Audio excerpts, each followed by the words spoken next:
Maka Nabi SAW mengatakan dia pun bertanya pada temannya, apa yang kamu lakukan dengan kebunmu? Sampai di musim panas seperti ini pun Allah masih menurunkan hujan untuk kebunmu saja. Apa yang dia bilang?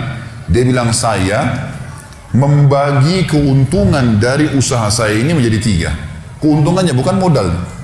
Sepertiganya saya infakkan di jalan Allah, langsung saya keluarkan. Sepertiganya lagi saya tambahkan ke modal, sepertiganya lagi saya gunakan untuk keperluan keluarga saya. Jadi ternyata teman-teman sekalian, sedekah itu betul-betul sangat luar biasa, membuka pintu rezeki. Jadi makin dikeluarkan, makin royal, makin datang. Ayat 38 yang bunyinya, innallaha yudafi'u 'anil ladzina amanu innallaha la yuhibbu kulla khawanin kafur. Artinya, sesungguhnya Allah pasti akan membela orang-orang yang beriman. Selama kita berada di atas rel keimanan, menjaga hubungan baik sama kita sama Allah, maka lupakan semua permasalahan. Kenapa sih Allah akan membela kita? Santai aja hadapin. Allah akan datangkan pertolongannya. Itu pasti. Ayat ini berlaku dari awal turun sampai hari kiamat. Dan Allah mengatakan, dan ketahuilah Allah tidak suka dengan para pengkhianat dan orang yang kufur nikmat. Pandangan mata yang terbiasa cemburu dengan apa yang Allah berikan kepada orang lain ini hasad, ini penyakit hati, harus dihilangkan. Kata Nabi SAW, hati-hati kalian dengan iri kepada orang lain, karena sesungguhnya iri itu bisa menghanguskan pahala sebagaimana api menghanguskan kayu bakar. Gak boleh iri teman-teman. Allah berikan orang ini lebih tampan, lebih pintar, lebih kaya, lebih putih, apalah semua kelebihan dia, ya sudah. Kuasa Allah SWT. Tapi itu tidak mengurangi kita. Nggak ada hubungannya. Walaupun dia punya kelebihan, tidak ada hubungannya sama kita. Berapa banyak kita temukan orang subhanallah punya kekurangan fisik tapi menikah juga, punya keturunan, gitu kan? Jalan kehidupannya. Maka harus belajar untuk tidak boleh hasut dengan apa yang dimiliki oleh orang lain. Kata Nabi SAW, ada 7 orang yang akan dinaungi oleh Allah, tidak ada naungan kecuali naungannya. Selamat dari panas pada saat itu adalah imam yang adil, pemimpin yang adil. Yang kedua adalah anak muda yang tumbuh dalam ketaatan Allah Subhanahu wa ta'ala, beribadah kepada Allah. Makanya ini pentingnya mendidik anak-anak kita dalam keadaan saleh. Yang ketiga adalah orang yang saling mencintai karena Allah, berpisah karena Allah. Yang keempat, seorang laki-laki yang hatinya terikat dengan masjid. Yang kelima, seseorang berinfak dengan tangan kanannya sampai tangan kirinya tidak tahu. Dan yang keenam, seseorang yang dipanggil untuk berzina lalu dia meninggalkan perzinahan tersebut oleh pasangan yang kaya dan juga memiliki jabatan kecantikan atau kegagahan tapi dia menolaknya. Dan yang ketujuh, orang yang mengingat Allah sendirian kemudian dia menangis karena Allah Subhanahu wa ta'ala. Inilah golongan yang tidak akan kena panasnya mahsyar pada saat. Kalau dibisikkan syaitan Anda tidak mau berteman sama teman-teman yang baik, teman-teman yang soleh dan soleha, maka Anda bilang, sebenarnya berteman sama mereka sudah amal soleh. Karena memang berteman sama orang soleh adalah ibadah, termasuk amal yang paling utama. Sementara kebajikan akan menghapuskan keburukan. Nabi SAW telah mengategorikan orang yang mencintai saudaranya karena Allah termasuk 7 golongan yang akan diberikan perlindungan oleh Allah pada suatu hari yang tidak ada naungan selain naungan Allah. Kan kata Nabi SAW begitu. Dari 7 golongan yang Allah akan naungi di hari kiamat di mahsyar nanti, ya, salah satunya adalah 2 orang yang saling mencintai karena Allah, berkumpul karenanya, berpisah karenanya. Berarti kalau kita ubah persepsi selama ini, kayaknya saya nggak cocok teman sama mereka, yakinlah dengan berteman sama mereka saya bisa dapat naungan Allah hari kiamat. Dan ini ibadah. Kedermawanan, suka berbagi adalah sebuah pohon di surga di mana ranting-rantingnya berada di dunia, dan barang siapa yang bergelantungan pada salah satu dari ranting-ranting itu, niscaya ia akan membawanya ke surga, dan surga itu tempatnya orang-orang dermawan. Meminjamkan uang kepada orang lain dan sampai saat ini orang itu belum membayar utang. Apakah ini termasuk pembersihan dosa di dunia sebelum yang tadi Ustaz sampaikan? Tentu saja. Semua cobaan yang datang kepada kita sebagai orang muslim di dunia itu akan jadi pembersihan dosa, semuanya, termasuk uang antum yang tidak dibayar oleh orang lain. Yang sudah saya bahasakan khusus utang. Siapa yang berutang, mengutangkan orang lain, kemudian tidak dibayar sampai jatuh tempo, dia seperti bersedekah setiap harinya setengah dari harta itu. Kalau sudah sampai jatuh tempo dan dia belum bayar, double pahalanya, gitu ya. Double. Jadi seakan-akan kita sedekahkan setiap hari double itu. Maka mungkin kalau orang tidak utang dengan kita, maka kita tidak akan sedekah sebanyak itu, tidak dapat pahalanya. Bersangka baiklah dengan utang. Dasarnya tidak boleh dibuka kalau tidak darurat, ya, dalam Islam. Kalau ada orang mampu sengaja utang bisa berdosa itu. Nggak boleh dia buka utang itu, karena utang itu bahaya sekali. Ulama bahas panjang lebar, diantaranya hadis Nabi SAW, kalau ada orang meninggal atau siapapun yang meninggal masih ada utangnya, ruhnya tergantung antara langit dan bumi, belum diterima oleh Allah SWT sampai utangnya lunas. Dalam hadis yang lain, orang mati syahid diampuni semua dosanya kecuali utangnya.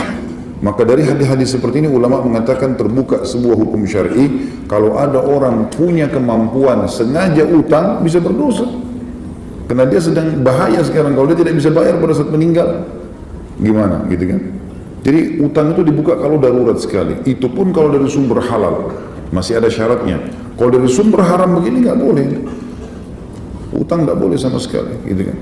Kalau antum tahu, walaupun antum kelaparan, tahu kalau itu adalah uang haram, jangan dimakan. Apakah mempunyai anak laki-laki yang sulit untuk sholat berjamaah di masjid termasuk cobaan atau musibah dari Allah yang datang kepada kita? Apakah musibah tersebut karena dosa-dosa yang telah kita perbuat? Jadi bedakan ya, musibah itu umum. Jangan lagi digunakan istilah ini kecuali kepada individu. Musibah itu yang merata, kayak tadi tsunami, gempa, banjir, umum yang kena. Kalau anak bapak ibu tidak sholat, itu cobaan anda pribadi. Cobaan istilah dalam bahasa Indonesianya. Kalau cobaan datang, nah cobaan ini karena tidak sholat bisa saja.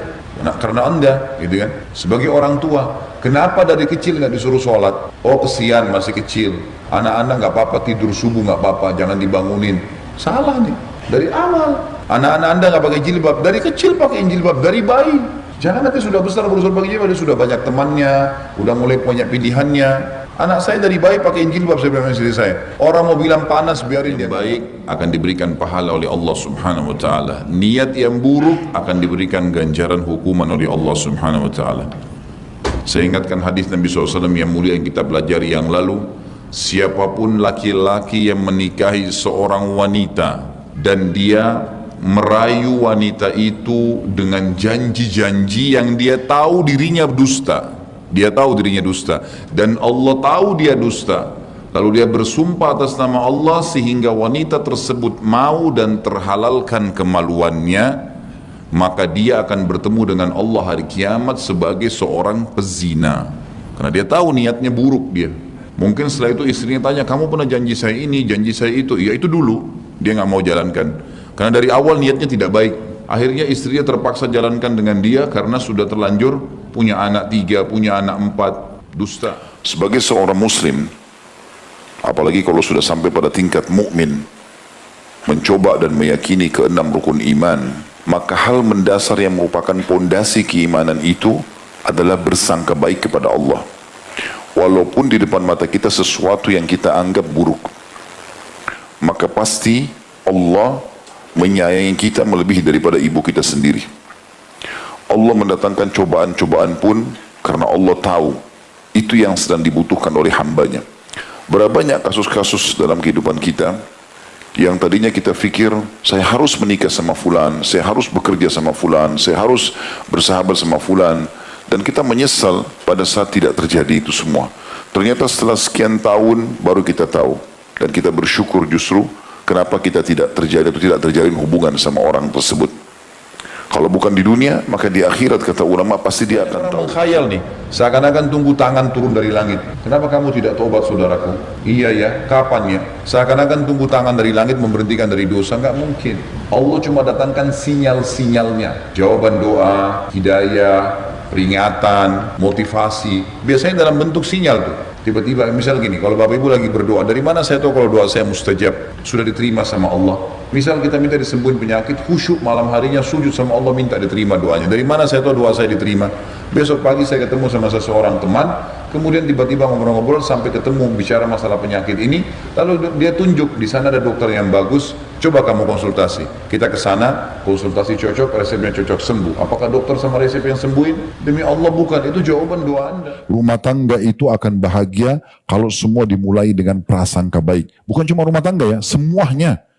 Dalam sebuah riwayat yang sahih dikatakan kalau Nabi SAW selepas waktu duha bertemu dengan para sahabat, begitu beliau buka pintu, sahabat sudah pada nunggu depan rumahnya. Apa kata Nabi SAW? Perkataan pertama, jangan sampaikan kepadaku kecuali kebaikan sahabat-sahabatku, karena aku ingin bersangka baik dengan mereka.